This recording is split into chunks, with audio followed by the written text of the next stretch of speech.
tous, merci de nous rejoindre. Il est tout juste midi, l'essentiel de l'actualité de ce mardi 4 décembre. Le débit Internet d'Algérie Télécom sera amélioré grâce à la réception d'un nouveau câble qui reliera Annaba à l'Amérique du Nord. Il a été posé hier en présence de la ministre des Télécommunications, ce qui permettra un accès Internet accéléré et fiable.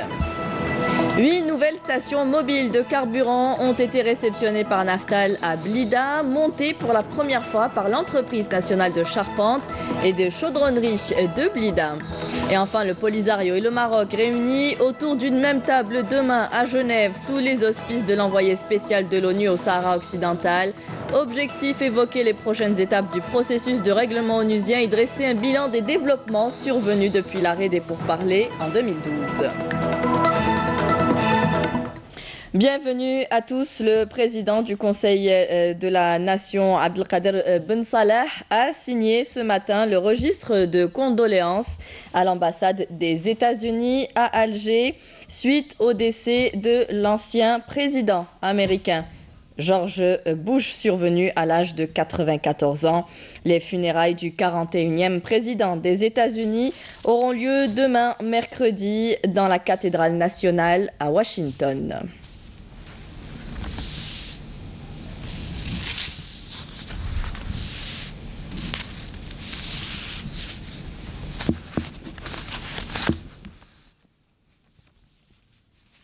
Le général de corps d'armée Ahmed Gaïd Salah, vice-ministre de la Défense nationale et chef d'état-major de l'ANP, a été reçu ce matin par l'émir du Qatar, Sheikh Tamim Ben Hamad Al Thani. Ahmed Gaïd Salah a transmis à cette occasion les salutations du président de la République à l'émir du Qatar.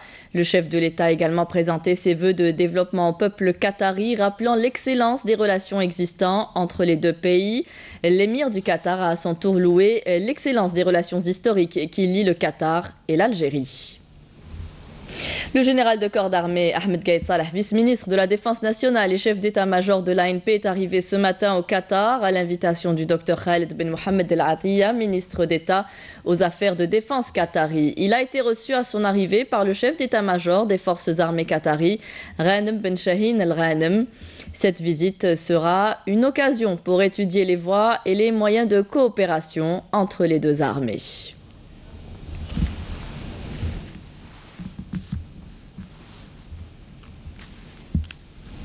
Une conférence sur le renforcement des capacités de gouvernance s'est ouverte aujourd'hui à Alger. L'ouverture des travaux a été coprésidée par le ministre de l'Intérieur et des collectivités locales Nourdine Bedoui et du vice-ministre chinois, vice-président de l'Académie nationale chinoise de la gouvernance. Depuis la signature du mémorandum entre l'Algérie et la Chine en 2015, plus de 400 cadres algériens ont été formés. Cette rencontre vise à développer en commun des recommandations et à bâtir un réseau mondial de partenariats et explorer les étapes de la coopération bilatérale dans le domaine de la gouvernance. Plus de détails ce soir dans notre journal. Le sommet des chefs d'État de la 24e conférence de l'ONU sur le climat, la COP24, se clôt aujourd'hui en Pologne. La ministre de l'Environnement et des Énergies renouvelables, Fatma Zahra Zarwati, qui prend part à ce sommet en tant que représentante du président de la République, Abdelaziz Bouteflika, pour présenter les démarches de l'Algérie et ses efforts visant à réduire les changements climatiques et leur impact négatif. Elle évoquera également le souci de l'Algérie de voir les résultats définitifs de la conférence refléter de manière équilibrée les intérêts et visions des parties de l'accord de Paris sur le climat. Un nouveau câble sous-marin de fibre optique a été posé sur le littoral de Annaba pour augmenter le débit Internet d'Algérie Télécom. Il est actuellement de moins de 2 TB. Avec ce nouveau câble, le débit augmentera à 12, voire même arriver à 20 TB. Le ministre ou la ministre de la Poste, des télécommunications, des technologies, du numérique, Houda Iman Froun, y a assisté. Karim Haïfa. À quelques miles seulement de la plage de Sidi Salem, près de Annaba, la ministre des Télécommunications, Houda Froun, a tenu à assister en personne sur ce câblier à la pose des dernières centaines de mètres du nouveau câble de fibre optique sous-marin qui sera connecté dans quelques jours au réseau d'Algérie Télécom. Un câble sous-marin qui entre dans le cadre du projet MEDEX reliant Annaba aux côtes nord-américaines, une nouvelle ligne de liaison Internet très haut débit. Ce projet nous permettra de multiplier la puissance d'Internet dans chaque foyer algérien. Aujourd'hui, Algérie Télécom possède près de 4 millions de lignes téléphoniques, dont plus de 70% ont un débit de 2 MB.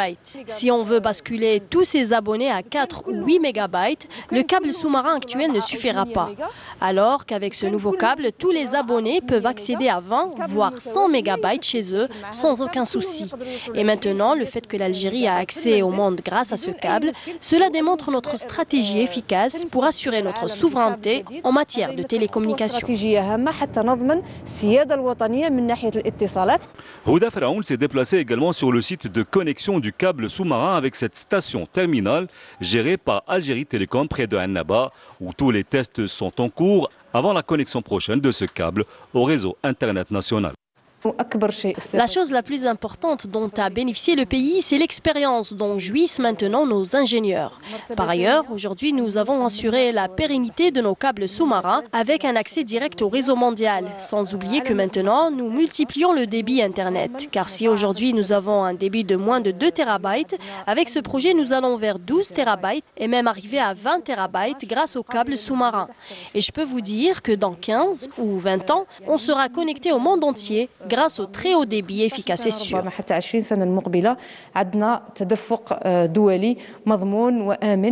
Avec le câble ovale reliant Oran à Valence en Espagne, dont les travaux devraient être lancés d'ici janvier 2019, le gouvernement algérien, à travers Algérie Télécom, aura investi dans 2 infrastructures télécom à très haut débit pour renforcer ses capacités data internationales. Des câbles qui joueront également le rôle d'infrastructures de secours qui éviteront que le pays fasse à nouveau l'expérience d'un blackout comme par le passé.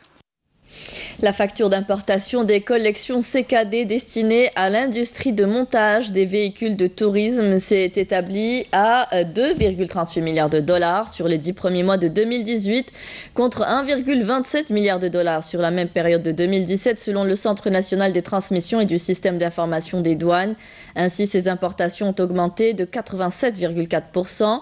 Quant aux importations des véhicules de transport de personnes et de marchandises et de collections CKD de cette catégorie de véhicules, elles ont également augmenté pour s'établir à 518 millions de dollars sur les 10 premiers mois de 2018, soit une hausse de 37,53% par rapport à 2017.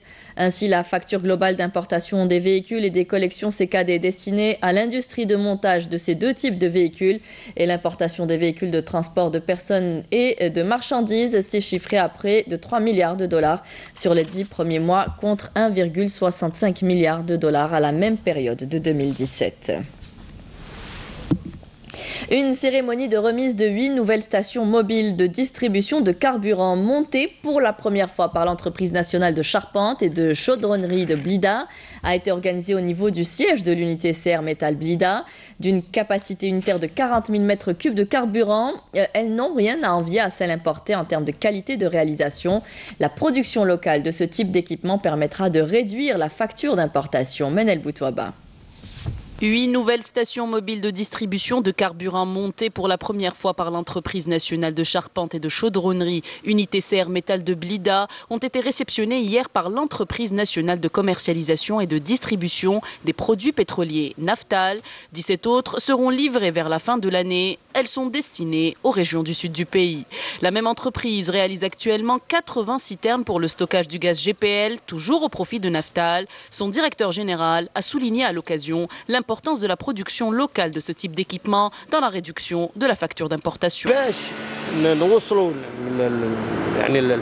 Pour atteindre le chiffre de 3000 ou de 3500, il nous faut ce genre d'unité car elles permettent de fabriquer le produit très rapidement, produit destiné par la suite au sud du pays. Aujourd'hui, il existe suffisamment de centres de conversion. D'ailleurs, nous en sommes à près de 80 000 conversions rien que cette année et pas uniquement concernant Naftal. Il nous faut donc des stations prêtes rapidement. Donc, il est les stations. À noter que la capacité de production de l'unité CR Métal Blida est actuellement estimée à 9000 tonnes par an en différents produits. Elle a pour objectif de relever sa capacité dans les prochaines années à 15 000 tonnes par an, parallèlement à un renforcement de son effectif humain estimé actuellement à 1000 employés. Nous activons dans le domaine de la construction, de l'agroalimentaire et même des ressources en eau. Nous avons des unités au niveau de la capitale qui produisent des stations de traitement de l'eau. Le directeur général de Naftal a annoncé la signature prochaine avec l'unité CR Metal Blida d'un accord engageant cette dernière à lui livrer des stations mobiles pour la distribution du Sirgaz au titre de la politique de son entreprise visant l'encouragement de ce type de carburant. À Illizi, la formation professionnelle signe un accord de partenariat avec une filiale de Sonelgaz, SKTM. L'accord prévoit de former des sociétés ou des jeunes dans les branches recherchées par l'entreprise avec un recrutement assuré au niveau de la société de l'électricité et des énergies renouvelables. Le reportage d'Ibrahim Belkhir, commentaire de Hassiba Abdallah. C'est un accord signé entre la direction de la formation professionnelle d'Illizi et la Société de l'électricité et des énergies renouvelables, SKTM. L'accord va permettre la création de plusieurs postes d'emploi au profit des jeunes diplômés de la région. Nous avons signé un autre accord qui entre aussi dans le cadre de la politique de coordination et de concertation et qui s'inscrit dans la politique du secteur pour la formation d'une main-d'œuvre qualifiée dans les différents secteurs.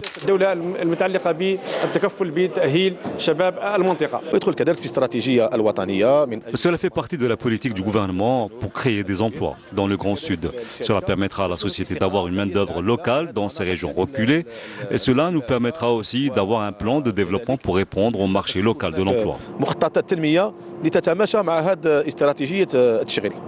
Grâce à cet accord, des diplômés de 6 promotions ont signé leur contrat de travail à durée indéterminée. Ils sont une centaine à être recrutés et affectés dans différentes communes de la wilaya et ils ont déjà rejoint leur poste.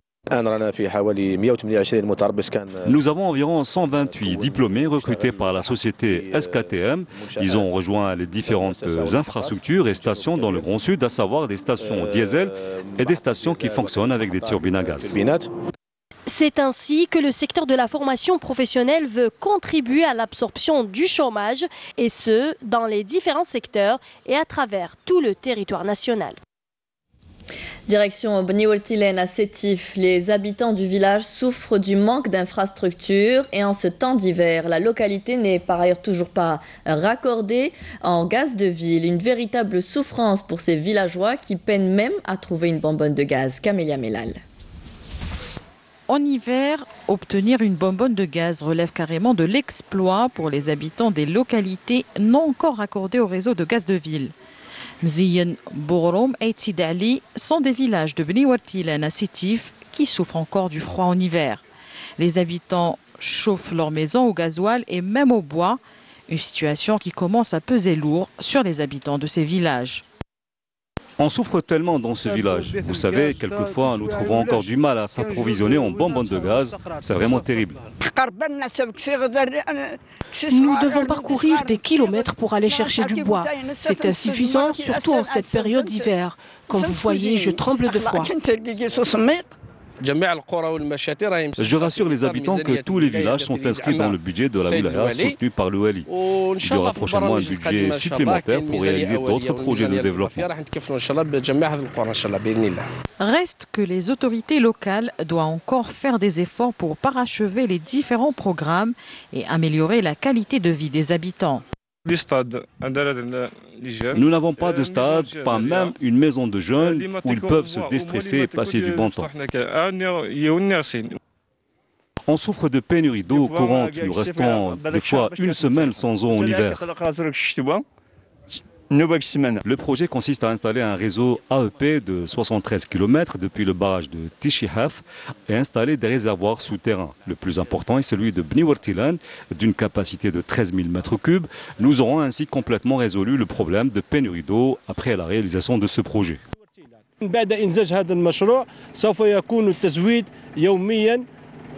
Malgré le manque de certaines infrastructures, Bni Wertilen a tout de même connu un développement important et devrait évaluer plus encore dans un avenir proche.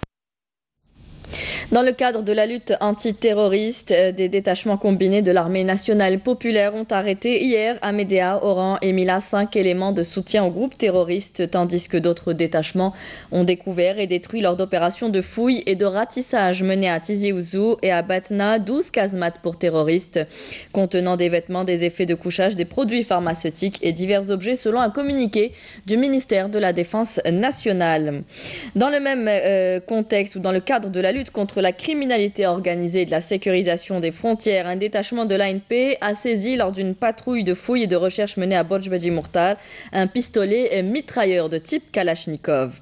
Dans le même contexte, des détachements de l'ANP en coordination avec les services des douanes ont intercepté à Tamanrasset et à Ingezem 36 orpailleurs et 2 contrebandiers. Des éléments de la gendarmerie nationale ont appréhendé 2 narcotrafiquants en possession de près de 10 kg de kif traité à Béjaïa. D'autre part, des éléments de la gendarmerie nationale ont intercepté à Médéa 2 individus en possession de faux billets de banque en monnaie nationale, tandis que des gardes-côtes ont déjoué des tentatives d'immigration clandestine de 164 personnes à bord d'embarcations de construction artisanale à Oran, El Razawet et Mostaganem. Levée de rideau hier des 14e éditions du Festival international du cinéma organisé cette année dans les territoires occupés. Plusieurs réalisateurs et journalistes étrangers y participent avec de longs et des courts-métrages traitant de la souffrance du peuple sahraoui. Youssef Tehili. Les participants à cette 14e édition ont mis en exergue le rôle pionnier du cinéma dans la médiatisation de la cause sahraoui. Nous devons procéder à l'écriture de l'histoire par l'image afin de montrer au monde les souffrances, les sacrifices et la patience du peuple sahraoui.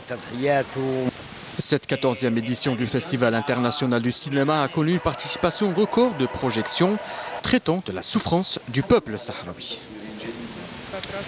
Mission dans le désert est le titre du film avec lequel j'ai participé aujourd'hui dans ce festival. Et c'est l'histoire d'un jeune militant qui a longtemps combattu pour la libération des territoires occupés.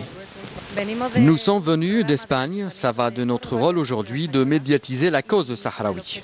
C'est important de connaître cette réalité et on va essayer de parler sur ce peuple qui a montré une grande dignité et une grande résistance. Des centaines de cinéastes, de journalistes et de réalisateurs étrangers ont marqué leur présence à cette 14e édition qui, pour la plupart d'entre eux, découvrent la désolation et l'amertume du peuple sahraoui. Et justement, concernant le dossier sahraoui, les 2 parties au conflit du Sahara occidental, le Maroc et le Front Polisario, se rencontreront demain à Genève sous les auspices de l'envoyé spécial de l'ONU au Sahara occidental, Horst Köhler, en vue d'évoquer les prochaines étapes du processus de règlement onusien et dresser un bilan des développements survenus depuis l'arrêt des pourparlers en 2012. L'Algérie et la Mauritanie participent en tant que pays observateurs. Naïma Haouch. Seul territoire du continent africain encore colonisé, le Sahara occidental réclame la tenue d'un référendum d'autodétermination prévu pourtant par les Nations Unies dans le cadre du règlement du conflit. Le dernier cycle de négociations mené sous l'égide de l'ONU en 2012 avait abouti à une impasse avec des désaccords continus entre les parties sur le statut du territoire et sur la composition du corps électoral pour le référendum en question. Le Front Polisario a réitéré son engagement et sa volonté d'aller demain à Genève sans conditions préalables. Son seul objectif est de trouver une solution juste et durable afin que le peuple sahraoui puisse s'exprimer librement sur l'avenir du Sahara occidental. De l'avis des experts, la réunion de Genève est une étape importante dans le processus de négociation entre le Front Polisario et le Maroc. Cette réunion se déroulera sous l'égide de l'envoyé personnel du secrétaire général de l'ONU, en plus des pays observateurs, à savoir l'Algérie et la Mauritanie, en application de la résolution 2414 du Conseil de sécurité. Horst Köhler a expliqué que le principal objectif de ces pourparlers était d'évoquer les prochaines étapes à même de relancer le processus politique, outre l'évaluation des développements enregistrés depuis l'arrêt du processus de Manasset en 2012. Devant la stagnation du processus politique, la partie sahraoui entrevoit avec la réunion de Genève l'espoir d'arriver enfin au droit indéniable de l'autodétermination. Le gouvernement et les rebelles au Yémen ont conclu un accord pour échanger des centaines de prisonniers avant l'ouverture de pourparlers de paix prévus en Suède. Hier, le médiateur de l'ONU pour le Yémen, Martin Griffiths, s'est rendu dans la capitale Sanaa, contrôlée par les rebelles Houthis, qui ont pu évacuer 50 de leurs combattants blessés dans le cadre de mesures de confiance avant les pourparlers de paix prévus en Suède. Retour en Algérie, nous partons ce matin à la rencontre d'un artisan vannier basé à Chlef depuis des années. Il a appris le métier de son père et il transmet aujourd'hui son savoir-faire à son fils. La région riche en alpha et en raffia facilite les choses. Ce sont les éléments de base qu'il utilise pour fabriquer ses paniers. Mriem Oussaïd. Depuis la nuit des temps, l'homme a appris à utiliser les ressources naturelles qui l'entourent. La vannerie est un savoir-faire ancestral qui utilise des fibres végétales telles que l'alpha, le raffia ou le palmier nain. C'est dans la wilaya de Chlef, dans la ville de Tajna, que nous avons rencontré Meddah Mohamed, vannier. Il nous parle de son savoir-faire transmis de père en fils. الحرفة علمني لها الوالد الله يرحمه وكعلمني لها كنت في عمري حوالي 9 سنين هكذاك. والسبب اللي علمني لها احنا المنطقة تاعنا فيها الدوم، هذا المادة تاع الدوم هذه، والمنطقة تفرض عليك واش كاين فيها. وقال لي هذه حرفة يدك، هذه تبقى معك، وإذا انت يا ما تدفنهاش معك. ورثها الآن ورثتها لوليدي. احنا نديروا التسابق في هذا الدوم باش نخدموا. قالوا روحوا نسموا احنا 4 ولا 5، نسموها العقدة تاع الحصيرة. قال نديروا العقدة ونسموا شكون هو اللي يسبق. نضربوا ساعتين 3، مين يبقى الدوم يخلص قال حبس انا الدوم خلاص نروح نعبروا. انت فايتني، انت سبقتني، شبر، احنا نقولوا شبر. هذاك المسابقة تشجعنا. Dans des milieux ruraux, la vannerie a été utilisée pour des usages domestiques, tels que les tamis, les couscoussiers, des paniers pour le pain ou les fruits. Et la fibre de palmier nain est utilisée principalement pour la fabrication de nattes, de chapeaux ou de corbeilles. رانا في العام تاع الظفيرة ذاك كل الدوم يروح على الظفيرات ظفيرة، وين تبقى المشكل يبقى في المشكل وين يبقى في التشكيل كيف تشكلها نتايا. Pendant longtemps boudée et démodée, la vannerie a connu des moments difficiles. Mais grâce à ces artisans qui ont innové et adapté cet élément aux besoins du moment, confortable et écologique, elle fait son grand retour.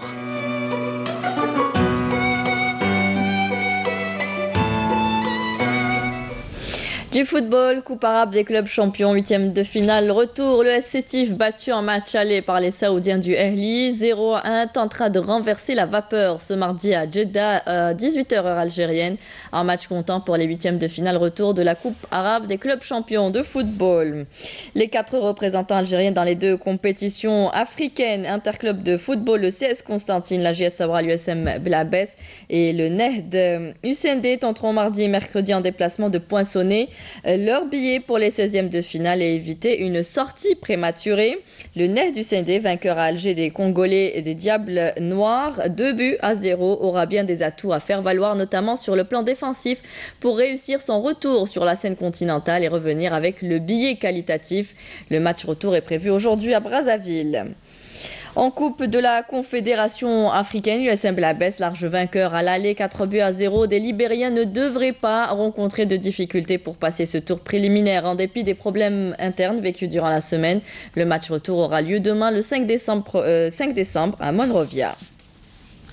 Et enfin, le Croate Luka Modric a mis fin à une décennie de règne sans partage de Lionel Messi et Cristiano Ronaldo. Le Croate, finaliste du mondial en Russie, a remporté hier le Ballon d'Or 2018, devançant les champions du monde français, notamment Antoine Griezmann sur le podium. Après avoir été déjà sacré meilleur joueur du mondial 2018, meilleur joueur UEFA, meilleur joueur FIFA, Modric réussit le grand chelem des titres individuels. point d'orgue d'une année exceptionnelle où il a raflé sa 3e Ligue des Champions de suite avec le Real Madrid et mené la Croatie à la première finale de Coupe du Monde de son histoire. C'était la dernière information de ce journal. Merci à vous tous de nous avoir suivis. Vous pouvez revoir nos programmes sur Facebook et YouTube. Les adresses s'affichent en bas de votre écran. Tout de suite, vous retrouverez les prévisions météo présentées par Amel Laribi. Ce soir, rendez-vous avec Nadia Medessi pour le journal à 19h. Très bonne journée à tous. Au revoir.